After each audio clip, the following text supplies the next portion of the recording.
여호와께서 내게 이르시되 너는 큰 서판을 가지고 그 위에 통용 문자로 마엘살랄 하스바스라 쓰라. 내가 진실한 증인 제사장 우리야와 여베레기야의 아들 스가랴를 불러 증언하게 하리라 하시더니 내가 내 아내를 가까이 하매 그가 임신하여 아들을 낳은지라. 여호와께서 내게 이르시되 그의 이름을 마엘살랄 하스바스라 하라. 이는 이 아이가 내 아빠 내 엄마라 부를 줄 알기 전에 다메섹의 제물과 사마리아의 노량물이 아수르 왕 앞에 옮겨질 것임이라 하시니라. 아멘. 이사야서 말씀 9번째 시간이네요. 영원한 샘물 쉴로아흐라는 제목으로 같이 말씀 나누겠습니다. 이사야서 8장은 우리가 지난번 이사야 그 7장 설교를 통해서도 알 수 있었듯이 이사야 7장의 말씀과 이 상황이나 지금 그 내용에 있어서 계속 이어지고 있는 그런 말씀입니다. 이사야 7장에서는 임마누엘의 징조와 관련된 하나님의 약속, 그리고 그 하나님의 약속을 반드시 하나님께서 이루시고 지키신다는 의미에서 그 증거로 주시는 그 실제로 일어나는 일들에 대한 예고가 있었다면, 이사야서 8장에서는 그 임마누엘의 징조, 그 구원의 약속으로서의 그 증거들이죠. 그 임마누엘의 약속에 대한 확실한 증거로 예고하셨던 실제적인 일들이 이제 정말로 일어나기 시작해요. 또 그리고 그것과 함께 7장에서 이미 한 차례 예고하셨던 당시의 강대국이었던 아수르를 통해서 유다 백성들에게 내려질 그 물리적인 고통, 그 실질적인 어떤 환난, 그리고 그 환난을 통해서 하나님께서 유다 임금 아하스 그리고 유다 백성들에게 말씀하시려는 하나님의 구원과 심판의 내용을 계속해서 반복하셔요. 그러면서 그런 그 현실적으로 나타나는 그 환난, 그 고통, 아수르의 공격, 이런 그 실제적인 사건들이 담고 있는 복음적 의미가 무엇인지 그것을 구체적으로 알려주시고 있습니다. 이사야서 8장에서. 그런 측면에서 오늘 그 본문 8장을 기준으로 해서 7장과의 내용을 좀 간단히 비교해 보면, 우리가 지금 읽은 8장 1절에서 4절 말씀은 지난번 그 7장 설교에서 우리가 비교했었던 것처럼 7장 1절에서부터 16절까지의 약속하신 그 임마누엘 언약에 대하여 보증으로 주시겠다고, 보여주시겠다고 하는 일들이 실제로 일어났거나 또 곧 일어날 거라는 기록이에요. 8장 1절에서부터 4절 우리가 읽은 그 말씀은.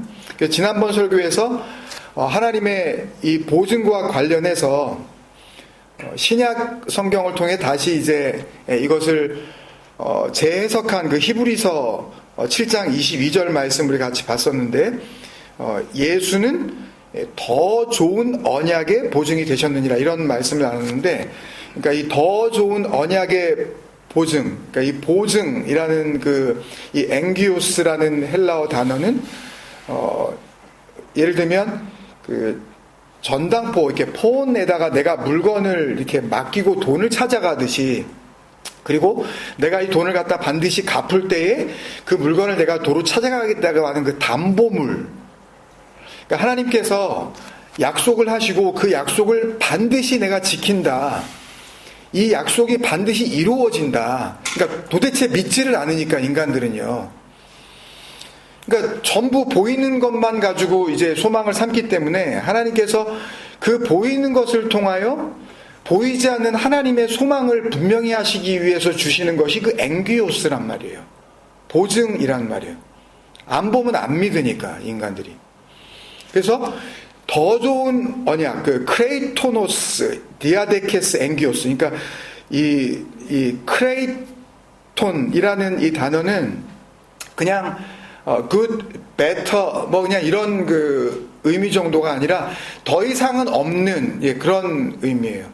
그러니까 가장 최고의, 가장 높은 greatest의 그런 의미라고요. 그러니까 예수는 최고의 담보물이 되었다. 이걸 이렇게 말씀하시는 거죠.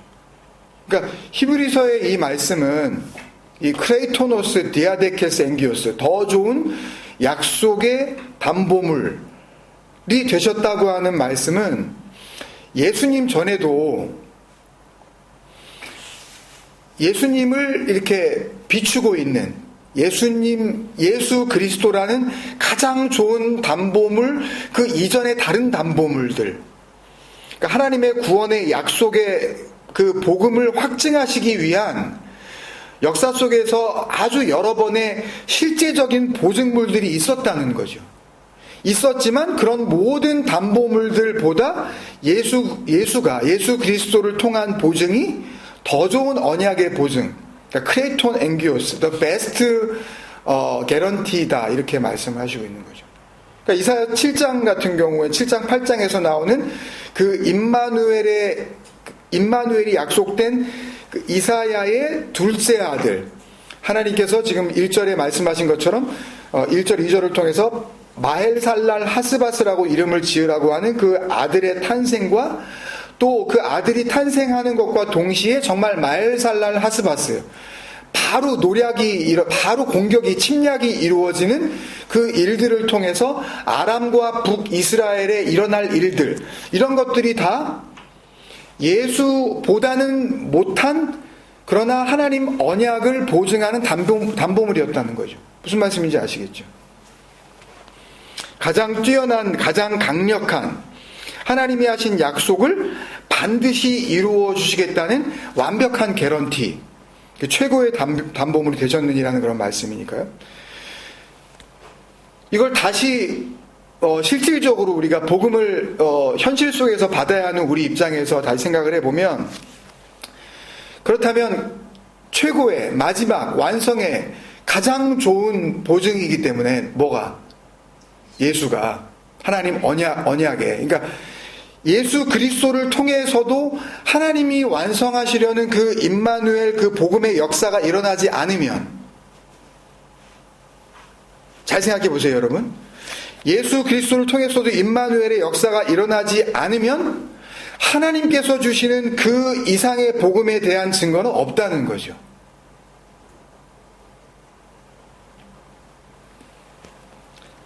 또 지금 우리가 보고 있는 이 이사야서를 보자면, 이사야 7장, 8장, 지금 BC 한 730년경 정도입니다. 그러니까 지금으로부터 대략 한 2700여 년, 그때 시대를 살고 있는 그 유대 민족에게 주어진 하나님의 언약의 보증이 되는 사건들, 그리고 선지자를 통해서 이렇게 주시는 말씀들과 비교해 봤을 때에, 우리는 생각할 때, 좋겠다. 유다 백성들은 좋겠다. 이사야 선지자도 있고, 응? 마엘살랄 하스바스, 임마누엘을 징조하는 아들도 태어났고, 좋겠다. 우린 더 좋은 거 받았다니까요. 그러니까 그걸 비교해 봤을 때 우리에게 이미 주어진 이 예수 그리스도라는 하나님의 가장 뛰어난 그 greatest guarantee, 하나님의 보증은 이 마엘살랄 하스바스하고는 비교할 수 없을 정도의 너무나도 확실하고 가장 뛰어난, 가장 강력한 하나님의 그 보증, 복음의 담보물이란 말입니다. 이미 이걸 우린 받은 세대란 말이에요. 임마누엘 됐냔 말이에요. 근데 이거 말고 없다니까요, 더 이상은. 물론 아무리 확실한 복음의 증거를 주셨어도 로마서 3장에 예수 그리스도의 믿음으로 말미암아 모든 믿는 자에게 미치는 하나님의 의인이 차별이 없느니라 그랬단 말이에요. 그러니까 no discrimination. 이건 그러니까 누구한테는 주고 누구한테는 안 보여주고, 여긴 변명의 여지가 없어요. 나는 예를 들어서 예수님 못 만났는데요. 나는 그런 설교 못 들었는데요. 그런 거하고 상관이 없단 말이에요, 이건요. 그냥 이미 역사 속에서 주어진 일이기 때문에 이건 이때부터는 책임이 그냥 각자에게 있는 거예요. 무슨 설교를 들었냐, 뭐 성경을 읽었냐 안 읽었냐 여기에 있는 것이 아니라, 그러니까 모든 사람에게 차별 없이 공평하게 확실한 복음의 증거를 주셨는데도 불구하고, 2주 전에 요한복음 설교에서도 우리가 말씀을 드렸지만 베드로후서 2장 12절과 유다서 10절에 나오는, 그러니까 자기들의 본능에 따라서, 그러니까 나는 내 머리로만 이해하는 거죠, 복음을. 그냥 이해를 하려고 하는 거예요. 복음을 듣고. 그러니까 본능에 따라서 복음을 이해하려는 그 사람들에게 있어서는 오히려 그 생명의 복음이 그들의 멸망을 분명하게 해주는 영원한 형벌의 시작이 되는 거예요. 물론 그것조차도 못 느끼죠, 그 사람들은. 본능을 따라서 사는 사람들은 본능만이 모든 것이기 때문에 절대 못 느껴요.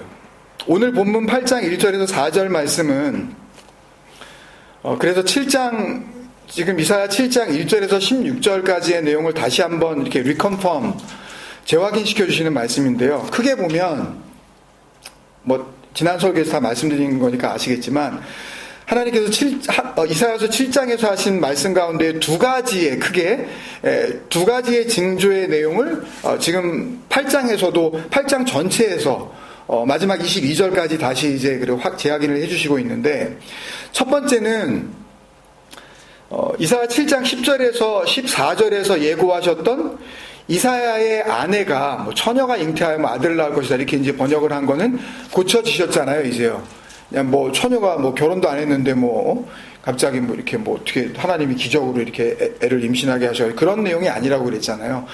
그러니까 아주 평범한 일, 그냥 남편이 있는 첫째 아들을 낳은 그 이사야의 아내가 아들을 낳을 것이라는 그 말씀이 그 후에 이제 실제로 이루어졌죠. 잉태가 됐어요, 이제요. 마엘살라 하스바스라고 이제 이름을 지었어요, 아들이 태어나고.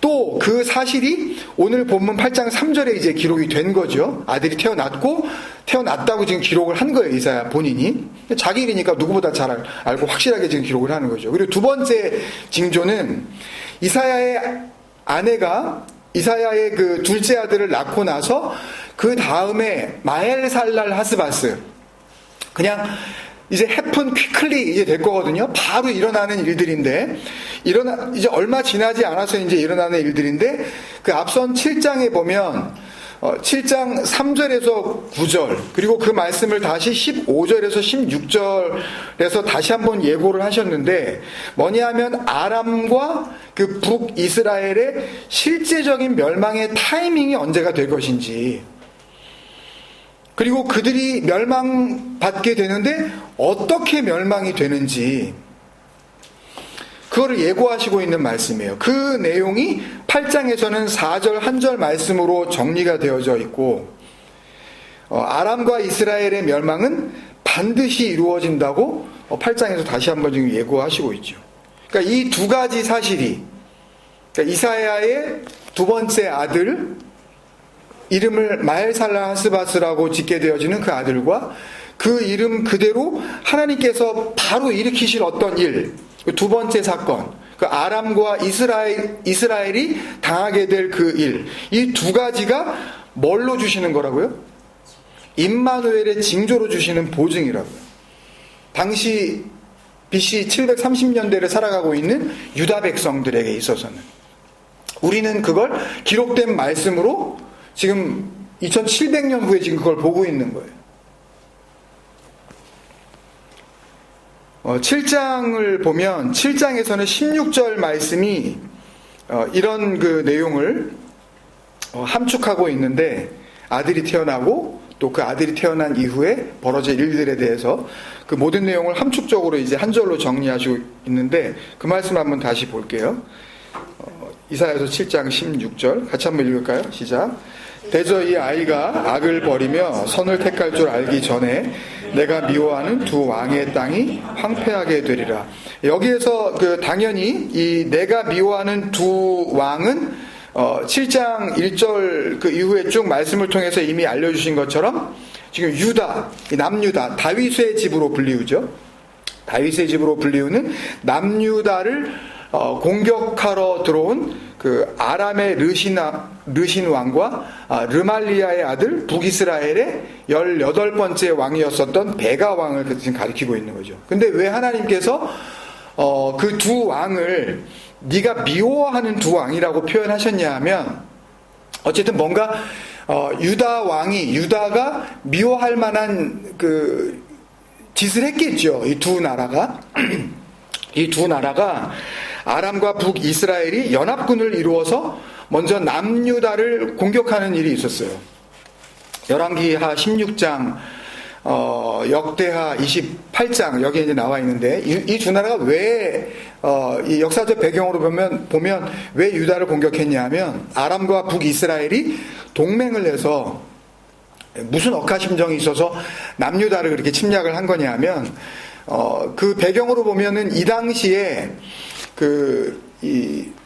유다와 이스라엘이 있는 이 전체 이 메소포타미아 지역을 중심으로 해서 북쪽에 아수르라는 나라가 이제 뭐 그 전에 한 2000년 전부터 있어 왔지만, 그 당시에 이제 막 급부상을 하고 있었어요. 세력을 확장해 나가면서 영토를 넓히고 그렇게 이제 강력해지고 있었는데, 그러다 보니까 그 인근 국가들이 이 아수르의 이 강력해지는 어떤 그런 성장들을 두려워하고 있었죠.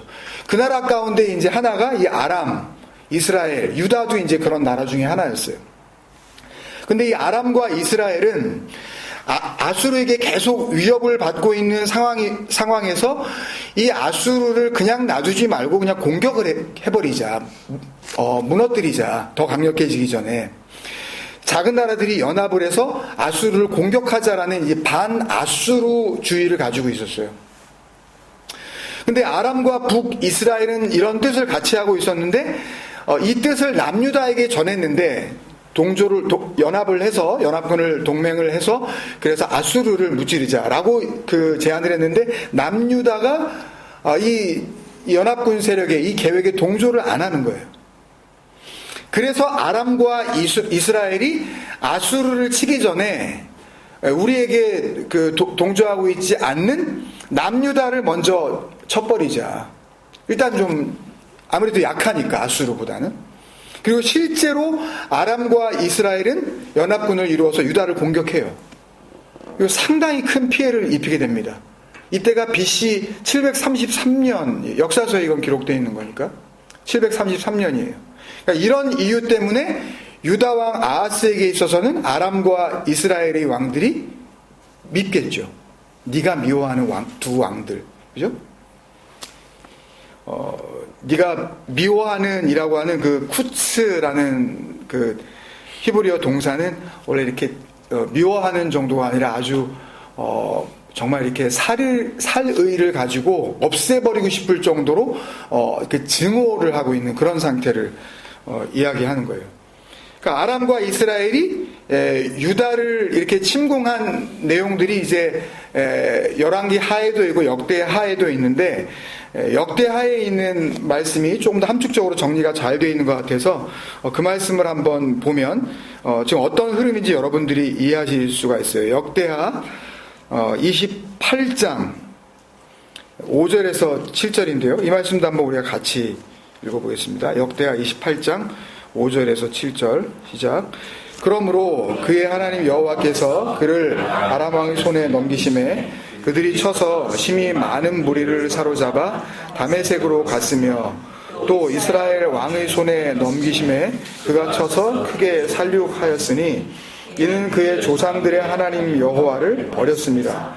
르말랴의 아들 베가가 유다에서 하루 동안에 용사 12만 명을 죽였으며, 에브라임의 용사 시그리는 왕의 아들 마아세야와 국내 대신 아스리감과 총리 대신 엘가나를 죽였더라. 까지요. 엄청나죠? 그죠? 하루 만에 르말랴의 아들, 그러니까 북이스라엘의 쿠데타를 통해서 왕권을 잡은 베가예요. 유다에 들어와서 뭐 정말인지는 모르지만 어쨌든 뭐 역사적 기록이니까 하루 동안에 용사라고 번역해 하일 베네이라는 번역된 이 히브리어 명사는 군사들이에요. 그러니까 이 남유다의 이 군인들만 12만 명을 죽인 거예요. 뭐 상상도 안 가죠. 하루에 12만 명을 죽일 수 있는 어떤 그런 엄청난 그 공격. 그리고 이 북이스라엘에서 온 에브라임 그 지파의 용사 시그리는 이 아하스 왕의 아들인 마아세야를 죽였어요. 아들이 죽었어요. 국내 대신이라고 이제 번역을 했는데 핫바이트 네기드라는 거는 네기드라는 단어 자체가 왕자, 왕, 지도자 그런 의미거든요. 그러니까 핫바이트, 그러니까 집 안에서 의 왕이니까 내무장관쯤을 의미하는 거예요. 그러니까 나라 전체를 다스리는 국무총리의 개념이라고 할까요? 그리고 총리 대신이라고 한 이 미신의 한 멜렉크는 왕이란 말이거든요, 역시요. 그러니까 미신에는 두 번째예요. 그러니까 왕이 있고 서열 두 번째. 그러니까 나라 전체에 있어서 가장 중요한 이 요인들을 들어와서 다 뭐 군인들 12만 명 다 죽여버리고 왕의 아들 죽이고 내무장관과 서열 2위인 총리 대신 죽여버리고 이 정도면 미워하는 정도가 아니겠죠. 정말 완전히 원수지간이 됐겠죠. 그러니까 이런 역사적 흐름 속에서 이런 역사적인 실제로 일어나는 일들 속에서 하나님은 뭘 하시려고 하는 거라고요, 지금요? 복음의 증거를 보여주시려고 하는 거라고요. 임마누엘이 담고 있는 구원의 약속이 무엇인지 보여주시려고 하는 거라고요. 많이 죽었다, 뭐 굉장히 기분이 나쁘겠다, 미워할 만하네, 그런 거를 지금 이야기하는 게 아니라 전혀 인격적이지 않아요. 사람 목숨을 소중히 여긴다고요? 그건 복음 안에서나 소중히 여기시는 거예요. 착각하지 마세요. 한 영혼이 천하보다 귀하다. 성경에도 없는 그런 말을. 분명히 귀하죠. 복음 안에 함께 하나님의 생명을 누리고 있는 그 자의 영혼은 귀하죠. 그 아들의 생명을 갖지 않은 그 생명들은 하나님께서 그냥 버리시는, 그냥 이렇게 유기하시는, 그냥 그대로 버려두시는 그런 생명, 그냥 아무런 하나님의 구원과 상관없는 짐승과 다를 바 없는 그런 존재들이란 말이에요. 이런 역사적인 일들을 통하여 복음의 증거를 보여주시는 하나님의 임마누엘의 복음을 계시하시는 징조가 있었다는 지금 말씀인 건데, 지금 그 상황을 지금 설명드린 이 이사야 7장 16절 그리고 오늘 본문 8장 4절 말씀의 이 역사적 그 흐름을 보면, 어떤 시간적으로 이렇게 흐르고 있는 어떤 일들의 순서를 보면, 이사야가 먼저 하나님께 말씀을 받죠. BC 734년의 일이라 그랬어요. 유다의 아하스 왕이 침략을 당해요. 지금 말씀드린 이 역대하 28장에 나오는 이런 처참한 침략을 당해요. 그리고 곧 이사야의 아내가 아들을 낳게 될 것인데 라고 지금 예고가 된 거예요. 근데 7장 16절에는 이 아이가 악을 버리며 선을 택할 줄 알기 전에 이 베텔렘 마우스바라 우바호르 바토브, 아실 필요도 없지만 이거는 특별히 아이가 이제 악을 버리고 이제 선을 취하고 이제 선악을 분별할, 그게 아니에요. 그냥 8장 4절에 내 엄마 내 아빠라 부르기, 내 아빠 내 엄마라 부르기 전에, 그러니까 그 뜻을 지금 이야기하는 건데, 아기가 태어나서 그러니까 내가 싫은 거, 내가 라라고 부르는 거, 내가 싫어하는 거, 그리고 내가 토부라고 그러는 거. 아기가 그런 거 있잖아요.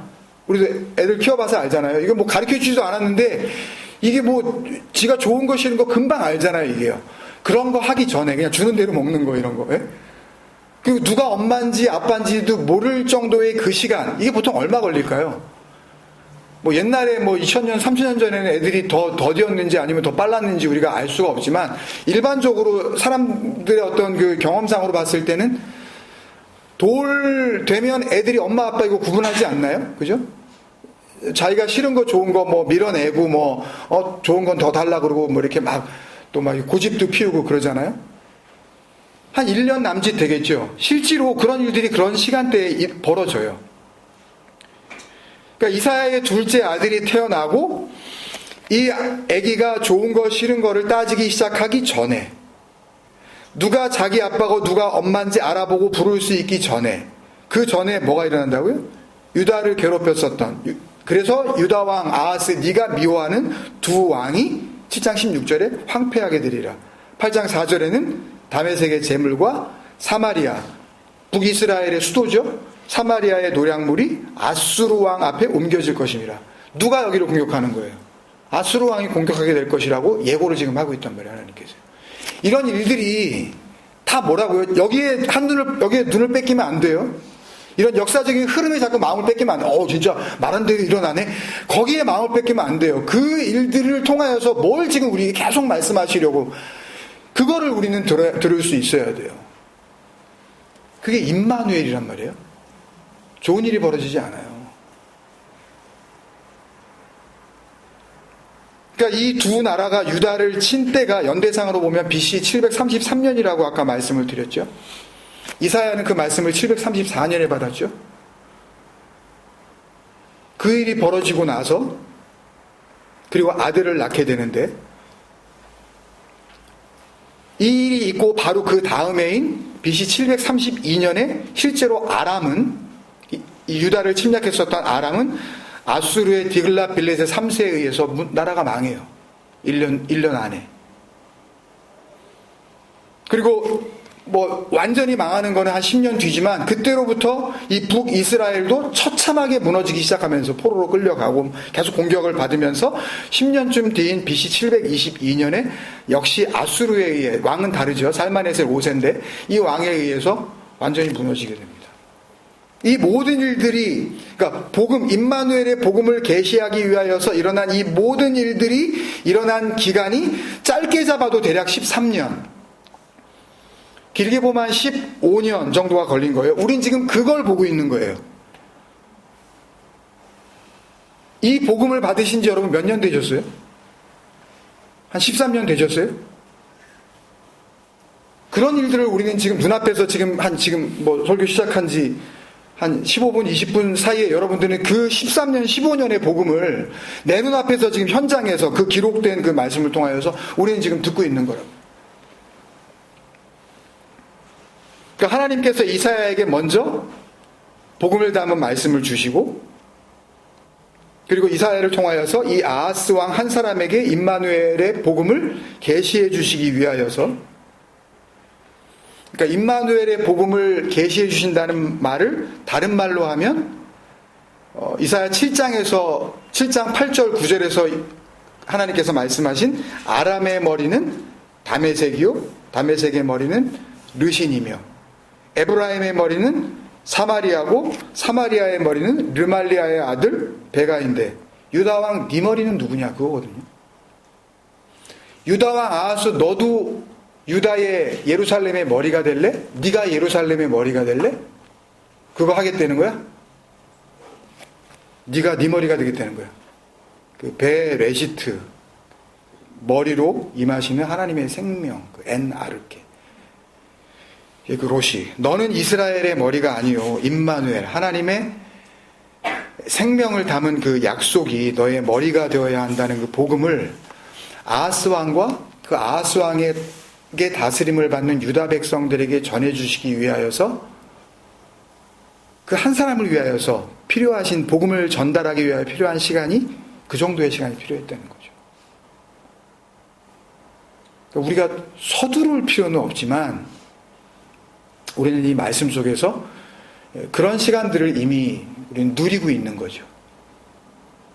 그들은 실제로 12만 명이 눈앞에서 죽어져 나가고, 산더미 같은 그 시체들이, 장정들이 죽음을 맞이하고, 피눈물 나게 자기 아들이 죽고, 나라를 다스리는 중요한 요직에 있는 그 관리들이 죽어 나갈 때에, 그것을 통하여서 하나님은 죽는 거 무섭지 그런 말씀을 하시려는 게 아니라 거기에 담겨있는 임마누엘의 복음을 전하려고 아하스 왕 한 사람에게 13년, 15년을 섬기셨다는 걸 여러분들이 기억하셔야 된다.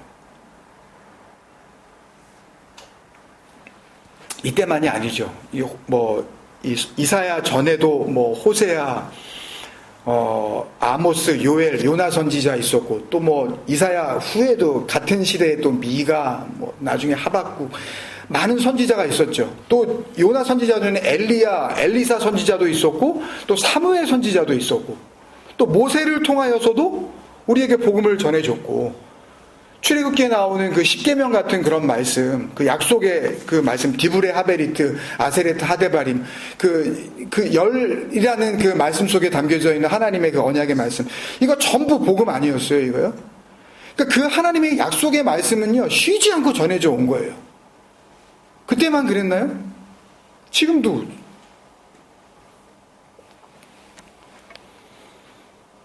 그러나 그런 하나님의 구원을 위한 그 일하심과 우리를 향한 그 복음 안에서의 그 열심과 섬김에 대하여 무감각하고 무심한 인간들은 이미 분명하게 주어진 구원의 약속의 말씀과 그 말씀을 증거하시는 담보가 있었다고 해도 또다시 자기들 눈앞에서 벌어지는 어떤 특별한 일이라든지 어떤 특별한 장소라든지 어떤 특별한 사람이라든지 어떤 기적적인 어떤 사건인지 이런 것들이 있어야, 그러니까 이런 것들이 아니면 보이지 않는 소망인 진리의 그 하나님의 말씀을 구원의 능력으로 감지조차도 못해요. 아예 계속해서 뭔가 신기한 거를 원하죠.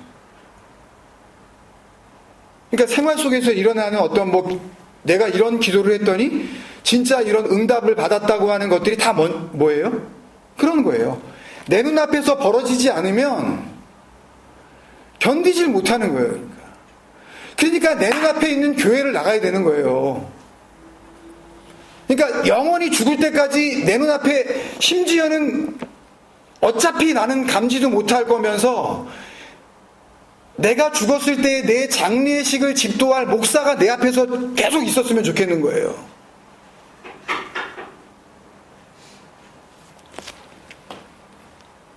보이는 거 아니면 하여튼 직성이 안 풀리니까. 그러니까 가장 그 좋은, 가장 확실한, 가장 온전한 언약의 보증인 예수 그리스도가 주어진 그 이후에 태어난 인간들, 우리 아닙니까? 지금으로 보면, 오늘날로 보면은 그 예수 그리스도 이후에 태어나서 하나님을 섬긴다고 하는 모든 세상 교회를 다니는 그 인간들 아니에요? 하나님의 그 약속의 보증의 완성으로 오신 예수 그리스도, 그 안에 담긴, 감추어진 그 임마누엘의 그 은혜를 만나는 것이 아니라 예수 그리스도를 그 보증으로 받은 예수 그리스도 이후에 태어난 인간들이 그 예수 그리스도를 그 안에 담겨있는 임마누엘의 은혜로 보는 것이 아니라 그걸 전부 뭘로 바꿔요? 전부 보이는 걸로 바꾼 거예요, 이게요. 직성이 안 풀리니까 이게요. 이 견디다가 어떻게 해보다가 사도 바울에게 진리의 복음 들었죠. 얼마 못 가요, 이거.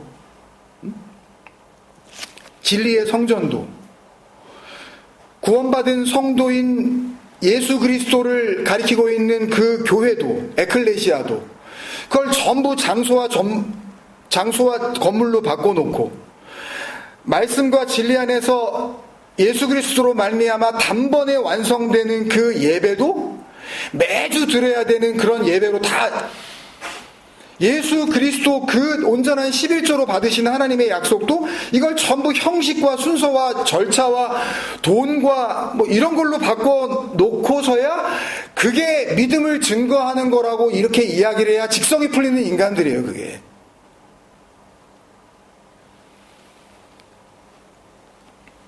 그러니까 베드로가 이야기한 것처럼 베드로 후서인가요? 그러니까 걔는 토한 걸 자기가 또 삼키면서도 그게 더러운지 몰라요. 돼지를 깨끗이 씻겨놔도요, 돼지는 그게 깨끗한 건지 뭔지 모르기 때문에 그 더러운 물에, 씻은 물에 도로 들어간다고요. 네? 잠언 26장 말씀을 인용한 거죠. 자기가 뭘 먹고 살고 있는 건지 지금, 하나님 앞에 이성 없는 짐승으로서 멸망받기로 작정되어 있는 것처럼 그렇게 시작이 된 인생 가운데 멸망으로 결국 치닫게 되어지는 그 인생들의 전형적인 특징이 여기에 있는 거예요. 보이는 것을 철저히 신뢰하는 거. 그래서 자기 교회 욕하면 굉장히 기분 나빠하죠. 심지어는 분명히 불륜을 저질렀고 분명히 부정을 저질렀는데도 자기가 다니는 교회를 욕하기 시작하면, 그러면 우리 교회, 하나님의 몸된 교회를 공격하는 어떤 그런 악한 집단이라고 그러죠. 마귀라고 그러고. 그래서 그런 거예요. 보이는 것에 소망과 희망을 주기 때문에. 그래서 그들에게 있어서 구원의 근거는 언제나 나예요. 잘 생각해 보세요. 교회를 다녀야 하는 나. 오늘도 하염없이 예배를 드려야 하는 나. 기도를 해야 하는 나. 위로를 받아야 하는 나. 교회 가서. 그리고 내가 생각했었던 바로 그런 사랑. 그 사랑을 받아야 하는 나.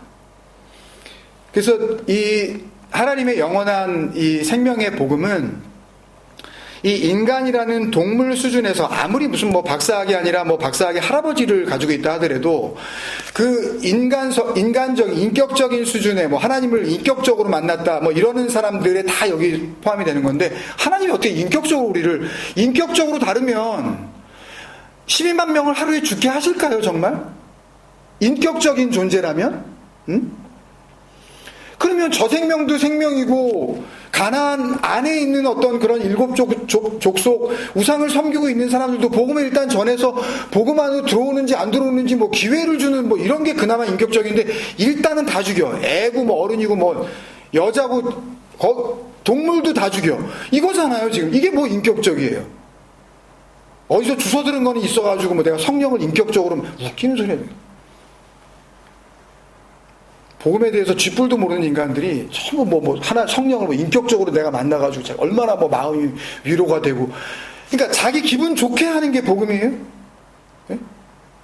내 기분 조금 좋으면 그 교회는 사랑이 넘치는 교회고, 기분 나쁘게 그러면 예수님이 오셔서 멀쩡히 하나님 믿고 있는 그 바리새인들에게 이 뱀들아 독사이 새끼들아, 그러면 예수님은 마귀 새끼예요? 응?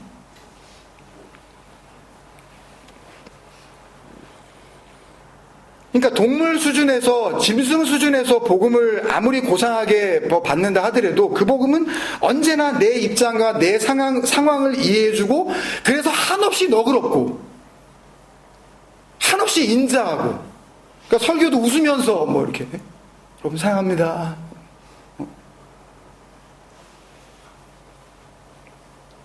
변명 같지만, 그러면 예수님께서 이 평토장한 무덤들아, 이 마귀 새끼들아 이렇게 예수님께서 그러실 때, 그럼 예수님께서 웃으면서, 그럼 웃었다고 칩시다. 그러면 그게 웃는 게 웃는 건가요? 그런 표정으로 만약에 그런 욕을 하면 듣는 사람 더 기분 나쁘죠? 네? 표정 가지고 무슨 자비가 없다 그러니까 복음을 그런 식으로만 받고 싶은 거예요. 내가 기분 안 나쁜 정도 수준에서 복음을 전하라고 나한테. 내 승질 건드리지 말면서 복음을 전하라고. 왜 내 인격을 모독하면서 왜 무슨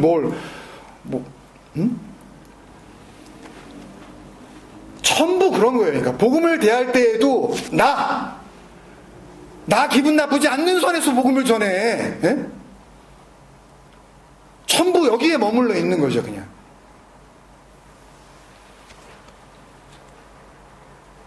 그러니까 인격적인 만남의 방편으로 그냥 이해를 하고 마는 거예요, 복음을. 아니에요. 복음은, 우리를 살리시는 하나님의 그 진리의 말씀은 우리의 입장을 이해해 주시지 않아요. 제발 착각 좀 하지 마세요. 여러분이 무슨 기도를 드린다고요? 제발 그럼 웃기는 얘기 좀 하지 마세요. 그 기도를 드려서 이렇게 되게 해달라고 이야기를 하고, 그러면 그분은 그 기도가 이루어지도록 뭘 하셔야 되는 거예요? 다른 것들을 다 이렇게 막아놓고, 이 가정, 이 집의 이 아들, 딸들, 이 집이 하는 이 사업, 딴 사람들이 조금 손해를 보들, 그러는 거예요? 집단 이기주의, 개인 이기주의예요? 무슨 기도를 드려요? 성경이 이야기하는 기도는 그런 게 아니란 말이에요. 주제넘는 이야기예요. 말씀을 조금 안다고, 말씀 읽었다고 하는 인간들이 언제나 그러죠. 내가 하나님께 난 그런 기도를 드린다고. 예수님이 기도하셨죠. 그러나 그 기도는 아버지의 뜻을 알고 그 뜻을 구하는 기도였지, 예수님께서 자기의 뜻을 갖다가 따로 생각하고 그걸 어떻게 억지로라도 하나님 우리 관계가 있으니까 뭐 이걸 어떻게 좀 아시겠죠? 이런 그런 요구가 아니었잖아요. 언제까지 그러고 계실 거냐고요, 도대체. 더 쉽게 얘기하면 우리 마음 좋으라고 성경을 주신 게 아니란 말이에요. 우리 귀 듣기 좋으라고 이렇게 주신 게 성경이 아니란 말씀이에요. 예수님께서 십자가에 달리시기 전날 밤에 마지막으로 하신 그 기도를 보면 하나님께서 우리에게 말씀을 왜 주셨는지, 하나님께서 예수 그리스도를 왜 보내주셨는지, 그 말씀의 본질 아닙니까? 임마누엘의 내용 아니에요? 임마누엘이에요, 그게. 그 이유를 밝히셨죠. 요한복음 17장에. 전부 그 내용이지만 아주 분명하게 드러난 말씀이 뭐 곳곳에 많지만 같이 나누고 싶은 말씀은 그 17장 17절, 18절, 19절에 있어요. 그러니까 하나님이 성경을 주신 이유 다 아시죠, 여러분들이. 그런데도 또 착각을 해요. 말씀을 읽으면서 마음 좋으려고, 내가 지금 당하고 있는 어떤 그 문제를 어떻게 해서든지 좀 위로를 받고 좀 어떻게 해결을 해보려고. 예수 그리스도가 오신 목적, 성경은 니네가 원하는 걸 주기 위해 걸어놓은 위로와 교훈의 책이 아니라는 거. 착하게 살고 죄 짓지 말고 남한테 해코지하지 말고, 그거는 일반적인 그냥 인문학에서나 윤리적으로 다룰 수 있는 그런 이야기들도 충분히, 그런 어느 종교는 그렇게 안 하나요? 심지어는 지금 뭐 전 세계적으로 진짜 문제가 되고 있는 이 이슬람 집단 같은 경우에는 그 사람들 경전에는 뭐 그렇게 돼 있나요? 무조건 다 싸잡아 죽이라고? 원래는 사실은 사랑 넘치는 그런 경전이란 말입니다. 그거를 곡해하기 시작하니까 그거 아닌 인간들은 더러운 영들을 가진 것들을 다 처단해라. 예? 이렇게 되기 시작하니까 이제 소위 그 지하드라는 그 이제 거룩한 싸움이 이제 시작이 된 건데, 요한복음 17장 17절 19절 제가 읽을게요. 여러분들은 보십시오. 그들을 진리로 거룩하게 하옵소서. 아버지의 말씀은 진리니이다. 아버지께서 나를 세상에 보낸 것 같이 나도 그들을 세상에 보내었고 또 그들을 위하여 내가 나를 거룩하게 하오니, 이러고 이제 육체적으로는 죽는 겁니다. 어떻게 거룩하게 되는지 이유를 말씀하시는 거죠. 이는 그들도 진리로 거룩함을 얻게 하려 함이니이다. 그러니까 이 말씀은 핵심만 이야기하자면 예수님을 포함한 그 누구라도 땅에 있는 생명을 가진 존재는 오직 유일하게 오로지 진리이신 하나님의 말씀에 의해서만 어떻게 되어질 수 있다. 하기야죠. 죄 없다함을 받을 수 있다. 거룩해질 수 있다. 깨끗해질 수 있다. 이사야서 6장에서 이사야가 고백한, 나는 입술이 부정한 백성 가운데 살았었다고 그 고백했었던 그 더러운 입술, 그 거짓 증언을 가지고 있었던 그들이 진리의 말을 갖게 되는 것은 진리의 말로밖에는 안 된단 말이에요, 이건요. 근데 우리에게는 그것이 없기 때문에 그것을 완전히 없게 하시는 하나님의 작업을 통하여, 임마누엘의 작업을 통하여, 그 진리의 말씀을 통하여 하나님께서 우리를 하기야죠. 온전하게 하실 수 있다라는 그런 말씀이란 말이에요. 그러니까 결국 성경이 우리에게 말하고자 하는 유일한 내용, 하나님의 말씀이 담고 있는 그 알레테이아, 그 감추어진 비밀이죠. 그러나 친구에게는 드러난 진리, 그 비밀, 그 진리는, 그 진리의 목표는 지금 이사야서의 표현으로 하면 이 말씀을 보장하는 실질적인 징조들로 약속하시는 그 임마누엘, 그 궁극적인 목표는 우리를 전보다 돈이 더 많게 해주신다든지, 예수 믿고 나서 아팠던 몸이 난다든지, 교회를 나가기 시작했더니 후손들이 잘 된다든지, 예수 믿는 사람들이 많아졌더니 나라가 부강해졌나요? 예수 믿는 사람들이 한 25%좀 넘어가기 시작하니까 위대한 정치가가 나왔나요? 교회는 더 썩어가잖아요. 거기에 소위 성직자라고 하는 목회자들은 더 더러워지잖아요. 그런 썩어질 땅의 것들, 그런 눈에 보이는 건물인 교회들과 뭐 수천 명, 수만 명의 인간들이 모여들어서 거기에서 휘황찬란하게 찬양을 하고 스스로가 심리적으로 감동을 받아서 카타르시스를 느끼고, 그런 썩어질 것들을 위한 것이 아니라 오직 하나, 진리로 거룩하게 하신, 산상수훈에서 예수님께서 약속하신 것처럼 하늘에 계신 너희 아버지의 온전하심과 같이, 그 하나님의 똑같은 생명, 임마누엘이라 그랬죠. 그게요, 하나님과 본질적으로 내용과 중요성과 가치와 존재 이유에 대해서 완전히 동일한 상태, 그게 임마누엘이란 말이에요. 내가 껴들면 안 되는 거죠. 그래서 구원이 그런 거예요. 거기에 조금이라도 그래도 요거는 좀 내가 나에게 그래도 장점인데 요거는 좀 그냥 냅두고 뭐 다른 걸로 이렇게 하는 그런 어떤 무슨 이렇게 좀 좋아진 어떤 개선이 아니잖아요. 이건요. 아버지의 온전하심과 같이 그 거룩하심, 그 하기야조, 그 죄 없으심 같이 온전하게 하시려는 데에 복음과 예수 그리스도와 임마누엘의 목표가 있다는 거. 우리가 지금 이런 시간을 나누고 있는 이유도, 유일한 이유는 그거죠. 또 인간적으로 보면 참 듣기 싫은 그런 설교의 어떤 스타일이 되실지 모르지만, 또 이렇게 말씀을 전하고 또 여러분들은 듣고 또 우리가 계속 이런 일들을 갖다가 반복적으로 하는 이유는 그거 하나예요. 진리이신 하나님의 말씀으로 어떻게 하면 저와 여러분이 이 진리 안에 끝까지 거하고, 그리고 우리 안에 이루어주신 그 임마누엘의 증거를 날마다 우리가 확인하면서 살아갈 것인가, 말씀을 통하여. 이게 복음의 시작이고 완성이에요, 여러분.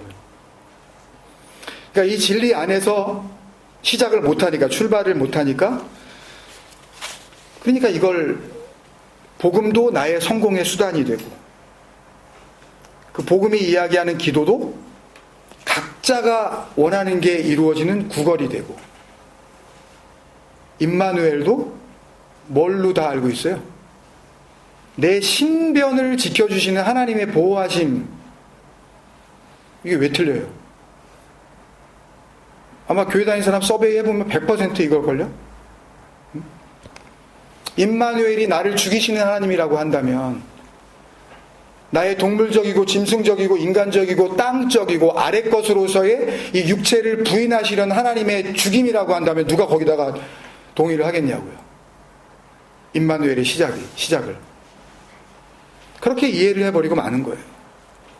그러니까 성경을 들고, 요새 뭐 스마트폰이 있으니까 뭐 그것도 안 들어도 되지만, 하여튼 다녀야 할 교회가 있다라고 믿는 사람들은 예외 없이 다 여기에 속할 수밖에 없어요. 잘 생각해 보세요. 왜 그런지. 100% 예외가 없어요. 거기에 서가지고 그걸 또 뭐 교회라고 또 성도라고 말씀을 전하고 있는 그 인간들이나 똑같아요. 똑같은 개, 돼지나 똑같은 거예요. 토한 걸 갖다가 다시 삼키면서 그걸 교회라고, 그걸 진리라고, 그것을 구원의 길이라고, 그걸 예배라고. 그래서 오늘 본문 5절 이하의 말씀에도 이제 쭉 보면 22절까지 사실 같은 내용이지만 좀 정리해 나가면, 이사야 7장 그 14절에서 약속하셨던 임마누엘의 징조, 그 임마누엘의 복음을 실제적인 사건으로 설명하시고 있는 계속되는 하나님의 역사적인 섭리가 주어지고 있는데, 그럼에도 불구하고 정말 믿을 수 없을 정도로 이 임마누엘의 복음을 끝까지 외면하는 유다왕 아하스, 아들이 죽었잖아요. 그러면 뭐 이렇게 좀 제수처에도 좀 이렇게 이러면 안 되겠는데? 안 그래요.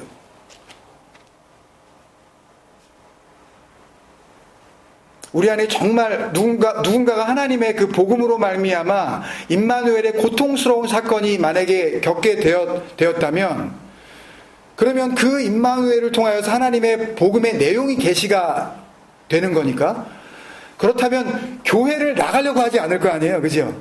근데 교회를 나간단 말이에요. 남 얘기 같은데 지금 세상에서 하고 있는 일을 그대로 지금 교회 나가잖아요. 끝까지 그 복음을 외면해요. 교회는 다녀야 할 곳이라고 철저히 외면하는, 남일 같지가 않아요, 이런 말씀을 읽으면.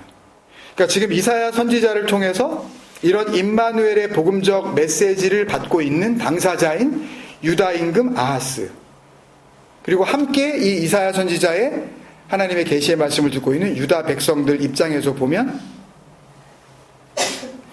임마누엘의 약속, 그리고 그 약속을 보장하시는 보증, 담보물로서 두 가지 사건, 그 말을 임마누엘의 복음을 계시했었던 선지자 이사야 당사자의 아내를 통한 아들 잉태, 이게 지금 임마누엘에 대한 약속을 지금 증거로 지금 보여주시는, 이런 일이 일어났는데도 안 믿을래?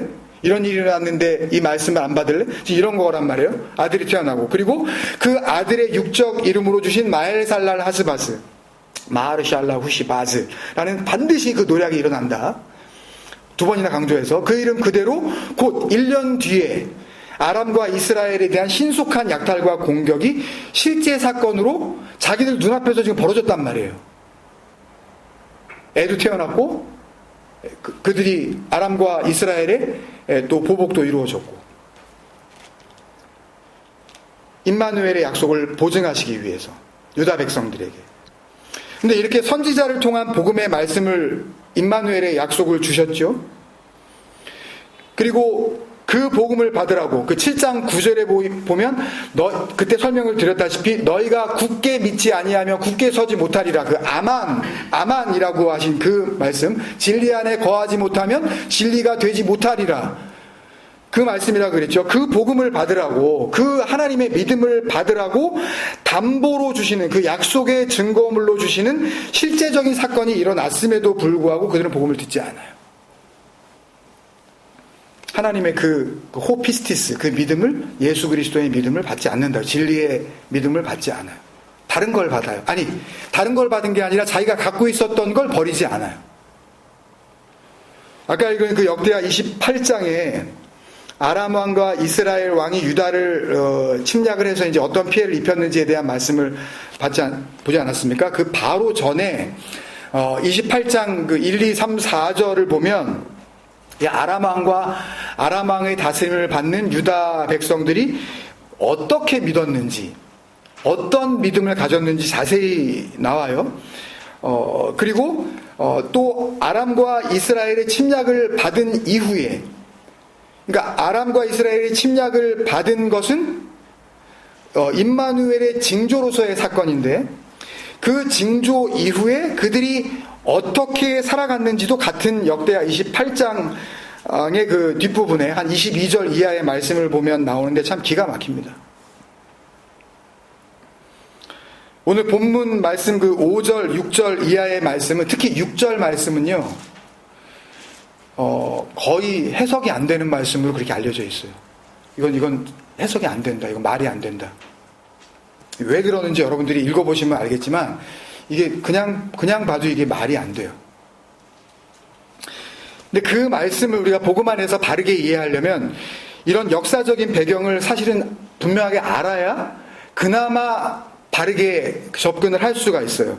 또 그래야 우리에게 있어서는 중요한 예수 그리스도와 그 진리의 복음 앞에 서 있는 나 자신의 존재 상태, 그 믿음의 현주소도 그나마 제대로 볼 수 있는 기회가 생길 수가 있는 겁니다. 역대하 28장 1, 2, 3, 4절 그건 나중에 집에 가서 한번 읽어보시고요. 28장 22절에서 35절을 같이 한번 읽어보겠습니다. 역대하 28장 22절에서 25절. 그러니까 이 장면을 말씀을 읽기 전에 조금 더 그 이해를 돕기 위해서 설명을 드리면, 이제 그 남유다의 아람과 이스라엘 군대의 침략이 있은 이후에, 그리고 그렇게 이제 그 아람과 이스라엘의 침략을 받은 유다 왕 아하스는 또 본인이 그대로 있어서는 이걸 갖다가 그 모든 공격을 당해낼 수가 없을 것 같아서 더 강력한 힘을 가지고 있는 오히려 아수르에게 도와달라고 또 손을 내민단 말입니다. 네, 그런 상황 속에서 이제는 이 아람과 이스라엘뿐만이 아니라 그 윗절에 16절부터 나중에 보시면 이 에돔과 블레셋까지 엄청나게 공격을 해와요. 그래서 아하스 왕이 다시 아수르 왕 그 디글랏 그 빌레셋에게 도와달라고 그래요. 근데 이 디글랏 빌레셋이 도와주기는커녕 유다에 들어와서 유다를 갖다가 그냥 엄청나게 공격을 해야 되는 거예요. 그 이후에 바로 그때의 이야기예요. 22절이. 그래서 이 아하스 왕이 곤고할 때에 이게 사면초가죠. 도움을 받을 데가 아무 데도 없어요. 도와달라고 했더니 도와주려고 오는 그 나라가 오히려 자기 나라를 갖다 완전히 초토화시켜 버렸으니까. 22절부터 한번 읽어보겠습니다. 25절까지 시작. 이 아하스 왕이 곤고할 때에 더욱 여호와께 범죄하여 자기를 친 다메섹 신들에게 제사하여 이르되 아람 왕의 신들이 그들을 도왔으니 나도 그 신에게 제사하여 나를 돕게 하리라. 잠깐만요. 여기요. 진짜 웃기죠. 다메섹은 아람의 수도라 그랬습니다. 시리아의 다마스커스란 말이에요. 지금요. 다메섹의 신들에게 제사를 하겠다는 거예요. 왜? 아람 왕의 그 신들이 아람 왕을 도와서 그래서 우리나라를 공격했는데 유다를 공격했는데 유다를 초토화시켰다는 거예요. 그러니까 초토화를 당한 나는 내가 믿는 신과 이 아람 다메섹의 신들을 생각해 봤을 때에는 누가 더 강력한 거예요? 이쪽이 강력하다는 거죠. 그러니까 내가 이렇게 망하게 하는 이 신을 붙잡지 않고 나를 망하게 했으나 그 망하게 한 강력한 그 신 뭐만 보는 거예요? 보이는 것만 보는 거예요. 아람왕 들어와가지고 다 뺏어갔네? 우리 군인들 다 죽였네? 현상만 보는 거예요. 현상만. 교회만 보는 거죠. 목사만 보는 거예요. 병 낫는 것만. 사업 잘 되는 것만. 애들 시집장가 잘 간 것만. 그런 하나님이라고 좋은 하나님이라고 가르쳐주고 그리고 전도를 하는 거죠. 이 인간들이. 그럴 때 그걸 듣는 사람들이 사실상 거의 예외 없이 진리의 복음이래?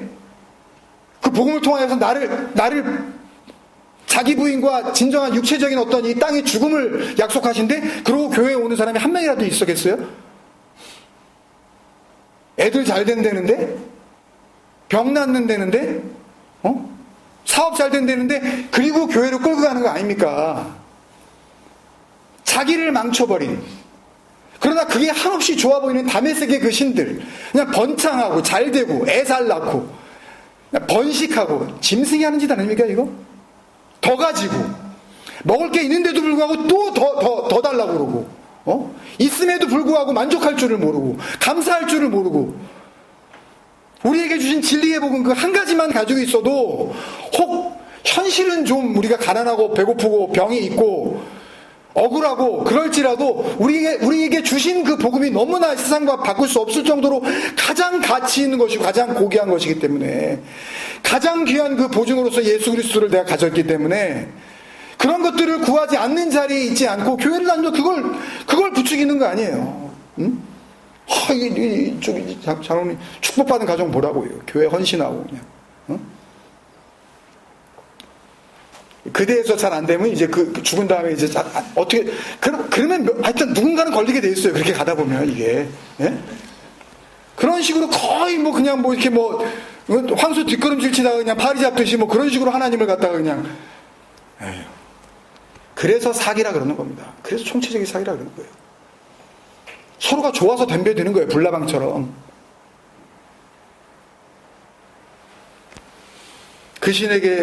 나도 그 신에게 제사하여 나를 돕게 하리라.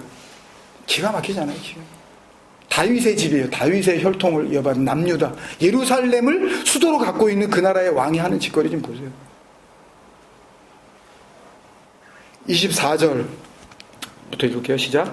아하스가 하나님 전의 기구들을 모아 하나님의 전의 기구들을 부수고 또 여호와의 전 문들을 닫고 예루살렘 구성마다 제단을 쌓고 유다 각 성읍에 산당을 세워 다른 신에게 분향하여 그의 조상들의 하나님 여호와를 진노하게 하였더라. 그러니까 자기들 스스로 이제 이스라엘, 북이스라엘과는 달리 자기들은 순수 이 다윗 족속의 혈통을 이어받았다고 자부하는 그 남유다의 임금이잖아요.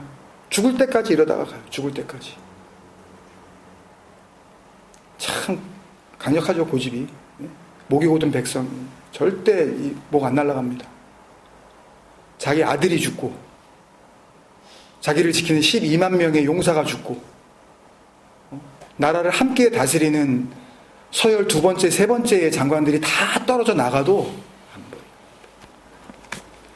그런 징조를 주시면은 복음을 받을 것 같죠? 이스라엘 백성들이 징조가 없고 증거가 없고 뭐 신기한 기적이 없어서 하나님을 배신하나요? 아니잖아요.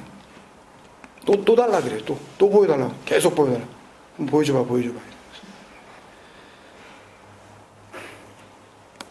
임마누엘을 약속하신 하나님의 말씀도 그 말씀의 진실됨을 증명해 보여주시기 위해서 드러내시는 실제적인 사건들도 그들에게는 아무 소용이 없는 거예요. 우리 아들을 낳게 해주시면 제가 정말 이 복음 안에서 내가 하나님의 생명을 내가 받아들이겠습니다. 임마누엘의 복음을 담은 하나님의 진리의 말씀보다 임마누엘보다 보이지 않죠. 이거는 자기들을 망하게 했지만 그렇게 망하게 할 정도로 현실적인 능력이 있어 보이는 아람과 이스라엘의 그런 우상 숭배 방법, 그게 더 부러웠던 거예요. 진리의 하나님보다 당장 돈이 돼 보이는 그 우상이 그리도 좋냐? 그게 오늘 6절 말씀이라고요. 5절 6절 한번 읽어볼까요? 시작. 5절 6절 시작. 여호와께서 다시 내게 말씀하여 이르시되 이 백성이 천천히 흐르는 실로암 물을 버리고 르신과 르말리아의 아들을 기뻐하느니라. 이제 무슨 말씀인지 아시겠어요? 말이 안 되잖아요, 이게요. 르신과 르말리아의 아들 이스라엘 왕 베가는 자기를 지금 망하게 했잖아요. 공격해서 자기 아들을 죽이고 완전히 지금 유다를 갖다가 초토화시켰었잖아요. 뭘 기뻐하겠냐고요. 그 앞에 천천히 흐르는 실로아흐, 이 실로아흐의 이 물은 여러분들도 조금 이렇게 느낌이 오시겠지만 요한복음 9장이죠. 날 때부터 소경된 자를 예수님께서 만나시고 침을 뱉어 진흙을 이겨서 눈에 바르신 다음에 어디로 가라 그래요? 실로암에 가서 씻으라 그러시죠. 그리고 괄호치고 실로암은 번역하면 요한복음 9장 7절로 기억하는데 보내심을 받았다. 그러니까 실로암에 가서 씻으라는 얘기는 보내심을 받은 것, 거기에 가서 씻으라는 거죠. 보내심을 받은 자로서 예수 그리스도를 말씀하시는 거죠, 지금. 그러니까 실로샬라흐라는 단어는 우리가 창세기 때도 사실 배운 적이 있는데 예수 그리스도께서 우리를 위하여서 이렇게 하나님으로부터 보내심을 받은 것, 이런 내용들을 우리가 다룬 적이 있지만 이 실로아흐, 이 실로아 물은 실제로 예루살렘에 있는 유일한 물줄기예요. 그러니까 예루살렘 성 이 남동쪽으로 이렇게 솟아나서 흐르는 유일한 샘이 기혼샘이라는 샘이 있는데 이 기혼샘은 얼마나 그 물이 깊은지 아무리 그 가뭄이 들고 건기가 되는 그 여름에도 물이 마르는 적이 한 번도 역사상 마른 기록이 없어요. 언제나 터져 나오는 거죠. 영원히 솟아나는 샘물, 예루살렘으로부터 시작되어져서 흐르시는 그 하나님의 생명수를 지금 그리고 있는 거예요. 근데 그 천천히 흐르는 예루살렘의 그 물을 버리고 하나님의 약속의 그 샘물을 버리고 르신과 르말리아의 아들을 기뻐하느니라. 아까 지금 역대하 28장 23절에 아람 왕의 신들, 또 르말리아 아들 이스라엘의 그 베가가 뭘 섬겼는지 그 열왕기하 15장에 보면 나오는데 한 줄로 이렇게 되어 있어요. 여로보암의 죄에서 떠나지 않았다. 여로보암이 어떻게 했는지 여러분들 기억나시나요? 열왕기 상에 보면 열왕기상 12장인가요? 이제 남북이 갈리어서 북쪽은 이스라엘, 남쪽은 이제 유다로, 전혀 모르세요? 이런 거요? 기억도 안 나세요? 한번 읽어보세요. 나중에 천천히. 역사서를 읽으시면서 복음을 한번, 여러분 안에 품게 되어져 있는 임마누엘의 복음을 한번 이렇게 비춰보세요. 여로보암은 이 굉장히 지금 요한복음과 막 이렇게 막 연결이 돼 있어가지고 어쩔 때는 제가 설교를 준비하다가 내가 지금 요한복음을 준비하는 건가? 이게 이사야서를 준비하는 건가? 참 진짜 그 말씀 안에서 참 희한해요, 진짜 이게. 그러니까 사마리아 여인이 당신들은 예루살렘에서 예배드리라 그러는데 우리 조상들은 그리심산에서 이렇게 예배드리라 그랬다. 그 그리심산을 중심으로 해서 이 여로보암이 북쪽에는 단, 남쪽에는 베델에다가 금송아지 한 마리씩을 만들어 놓고 이 금송아지를 뭐라고 불러요? 이 신이 너희를 애굽으로부터 인도해낸 그 신이다, 그 하나님이다, 그렇게 선포를 하고 여기서 예배를 드리라 그러죠. 금송아지. 번식이죠. 힘이 센. 그러니까 그거예요. 지금 르신과 르말리아의 아들이 했었던 그 죄. 하나님을 이상한 쪽으로 이렇게 현상적인 어떤 이 부요함으로 다 바꿔놓고 잘 먹고 잘 사는 거. 나라가 부강하고 침략을 받지 않고 하여튼 이 현상만 보이는 것에 그냥 모든 것이 우리 교회 잘 되고 땅을 사고 옆에 있는 집 어떻게 해서든지 그냥 사가지고 그래서 넓히고 주차장 넓히고 사람들 더 오게 하고 왜? 우리 교회는 진리를 선포하는 교회니까 그러면서 거기다가 사람을 때려 넣고 그러기 위해서는 옆에 있는 어떻게 해서든지 집 무슨 피해를 주더라도 더 사드리는 거죠 그냥 막. 뭐가 달라요? 그거를 비판하자는 이야기가 아니라 복음을 가지고 어떻게 하고 있는지 그러면 우리는 복음 안에 있는 건지 임마누엘의 그 은혜 가운데 있는 건지 그걸 우리의 실생활 속에서 우리가 그걸 보자는 이야기죠. 그 사람 손가락질하면서 그거 복음 아니야. 니네 사기치는 거야. 뭐 그렇게 한다고 그 사람들이 콧방귀나 끼겠어요? 예? 니네 몇 명이야? 그럴 거 아니에요. 우리 교회 5만 명이야. 우리 카페 안 되잖아. 니네가 진리면은 왜 그거밖에 안 돼? 이런 식으로 나오잖아요. 우리 5만 명이야, 우리 10만 명이야, 이러면서. 아하스 왕이 유다 백성과 함께 바로 이런 우상을 자기들의 하나님으로 기뻐했다는 거죠. 유다의 이런 영적 상태를 하나님께 정말 마지막으로 한 번 더 깨우치게 하시려고 7절, 8절 이 뒤에 있는 일들을 예고하시고 일으키시는 거예요. 7절, 8절 말씀에서 아하스 왕이 도움을 받으려던 그 아수르 왕이 오히려 아하스 왕의 적이 되어 아주 무자비한 침략을 할 것을 예고합니다. 왜 이걸 예고하신다고요? 임마누엘의 복음을 설명하시려고. 지금이라도 르신과 르말리아의 아들이 기뻐하는 그 음탕한 그 우상숭배에서 벗어나 진리의 하나님, 뭐예요? 천천히 흐르는 그 실로아 그 물. 어떤 가뭄에도 마르지 않는 영원히 솟아나는 그 생명의 샘물, 그 하나님의 말씀을 받으라고. 그 안에서 살아나라고. 다시 한번 정신을 차리라고. 그러니까 아수르 왕의 유다 침략은 이제 침략을 실제로 합니다. 그 전에 일어났었던 아들 잉태 마할살랄 하스바스의 잉태 그리고 마할살랄 하스바스의 이름처럼 아하스 왕 앞에서 바로 벌어졌었던 아람과 이스라엘에 대한 보복처럼 똑같이 하나님의 구원의 역사 속에서 뭐가 되는 거예요? 임마누엘의 징조가 되는 거죠. 오트, 그 세메이온이 되는 거죠.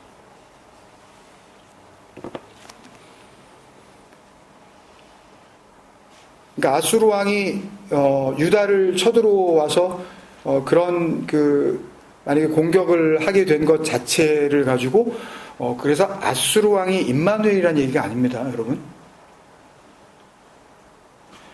아수르를 통해 유다를 치시는, 그래서 도울 힘 없는 인생을 의지하지 말고 그건 나를 포함하는 거예요. 나는 빼고 다른 사람 이렇게 도울 힘 없는 그런 거 인생 의지하지 말라는 그런 말씀이 아니라 도울 힘 없는 인생, 구원에 아무런 소재가 안 된다는, 이게 도울 힘 없는 인생을 의지하지 말고 진정한 생명의 근원 되시는 진리의 하나님을 소유해야 한다는 복음의 강력한 메시지를 담으셨다는 의미죠. 그래서 실제적으로는 아하스 왕에게 굉장히 처참한 사건이지만 있는 걸 다 뺏기게 되니까요. 나라 자체가 무너지기 시작합니다. 이제 더 이상 이제 목숨을 부재할 수가 없어요. 죽게 됩니다. 그러나 그 일을 통하여서 임마누엘만이 진정한 살 길이라는 것을 하나님께서 애타게 말씀하시고 있다는 거죠. 아하스 왕, 너라도 이 복음 안에 들어온다면, 그러면 너의 다스림을 받는 유다 백성들이 복음 안으로 돌아올 터인데, 그렇게 시작된 복음의 시작이 또 다음 세대에 전해져서 오고 오는 세대 가운데 이 은혜가 전해졌으면 하는 그런 마음으로 13년, 15년 동안 계속 이 복음을 현실적인 사건을 통해서 지금 말씀하시고 있는 거라고. 이 내용을 아시고 7절, 8절을 같이 읽어볼게요. 지금까지 설명드린 그 내용이에요. 7절, 8절. 오늘 말씀 이사야 8장 7절, 8절 시작. 그러므로 주 내가 흉용하고 창일한 큰 하수 곧 아수르 왕과 그의 모든 위력으로 그들을 뒤덮을 것이라. 그 모든 골짜기에 차고 모든 언덕에 넘쳐 흘러 유다에 들어와서 가득하여 목에까지 미치리라. 임마누엘이여 그가 펴는 날개가 내 땅에 가득하리라 하셨느니라. 그러니까 임마누엘이, 아시겠죠? 지금 설명드리고 다시 말씀 읽었으니까. 임마누엘이 마태복음 1장 23절에서 임마누엘은 번역하면 뭐죠? 하나님이 우리와 함께 계시다 라는 뜻이라 그랬으니까. 그러니까 임마누엘은 나와 함께 하시는 하나님, 나를 지켜주시는 하나님, 나와 함께 계셔서 내가 어려울 때 함께 걸어가 주시고 모든 환난 가운데 나를 보호해 주시는 하나님. 이게 다분히 이제 계산적이잖아요, 이게요. 극히 이기적인, 남들이 어떻게 됐든 상관없이 일단 내 지금 문제가 해결되어지는, 그러니까 이런 생각을 하는 경우가 많은데, 이게 지금 임마누엘이요 그가 펴는 날개가 내 땅에 가득하리라, 임마누엘로 임하시는데 유다에는 어떤 일이 벌어져요? 다 죽여버려요. 뭔 이런 임마누엘이 다 있어요?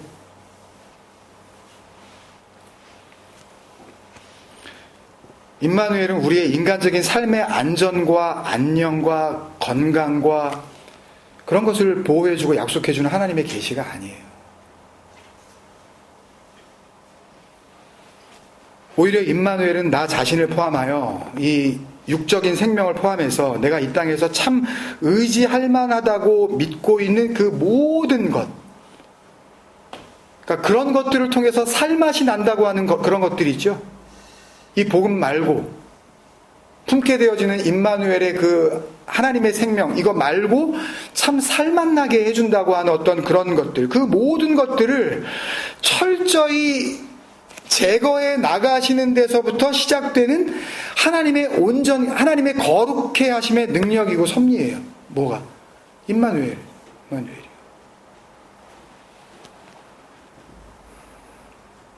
이 땅을 덮으시는 하나님의 뜻이에요. 그래서 그가 펴는 날개가 내 땅에 가득하리라.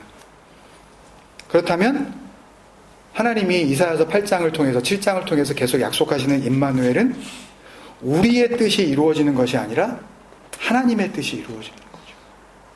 그 뜻을 모르면 아무런 상관없이 살다가 그냥 가는 거죠.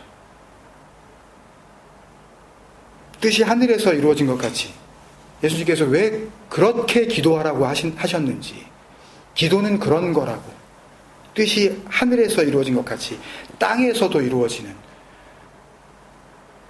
그래서 우리의 계획이 아닌 영원한 하나님의 계획이 이루어지는 것을 말씀하시는 거죠. 임마누엘의 은혜는. 그리고 이제 마지막으로 구약성경에서는 임마누엘이 한 번 더 나와요. 이게 구약성경에서 이제 끝이에요. 9절, 10절 말씀을 통해서. 임마누엘은 유다 백성 니네가 원하는 게 아니야. 유다 백성 너희가 생각하는 대로 니네가 그렇게 계획을 세우면 하나님이 그 계획에 따라서 이루어 주시는 그런 말도 안 되는 주객이 전도된 그런 너희 꿈을 이루어주는 수단이 아니라는 것을 한 번 더 강조해 주셔요. 유다 백성들에게. 그리고 그 뒤에 말씀들은 11절부터 쭉 22절까지의 말씀들은 여러분들이 이런 말씀의 복음의 근거를 가지고 보시면 그러면은 다른 말씀들과 연합해서 여러분들에게 분명히 복음으로 드러나실 거예요.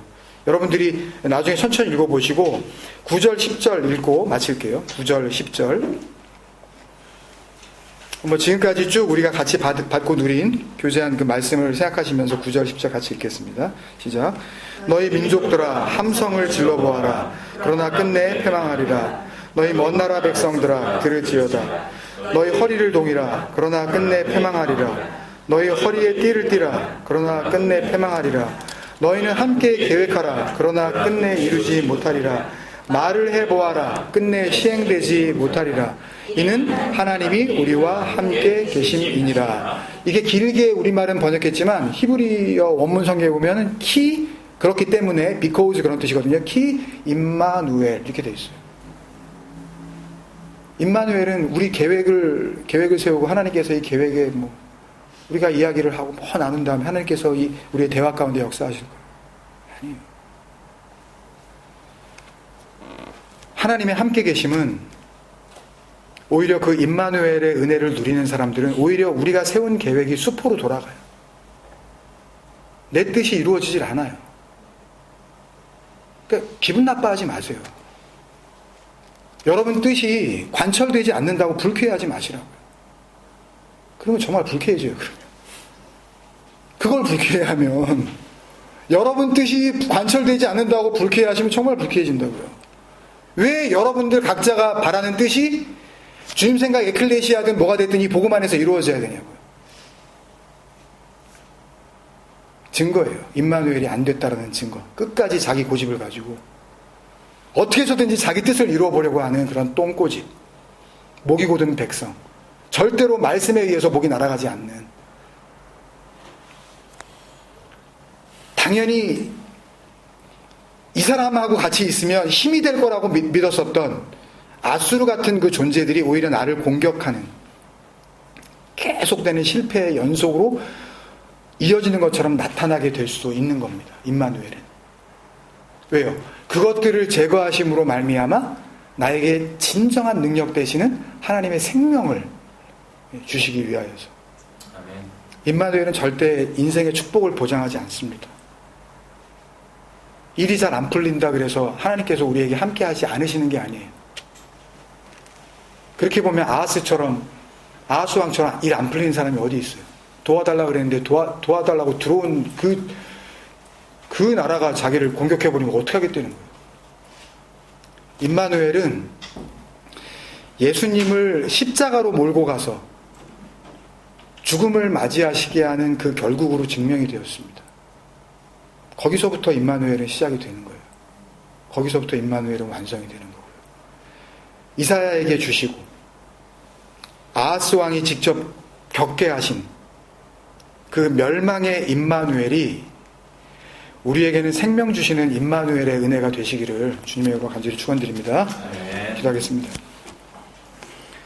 사랑하는 아버지, 은혜를 감사합니다.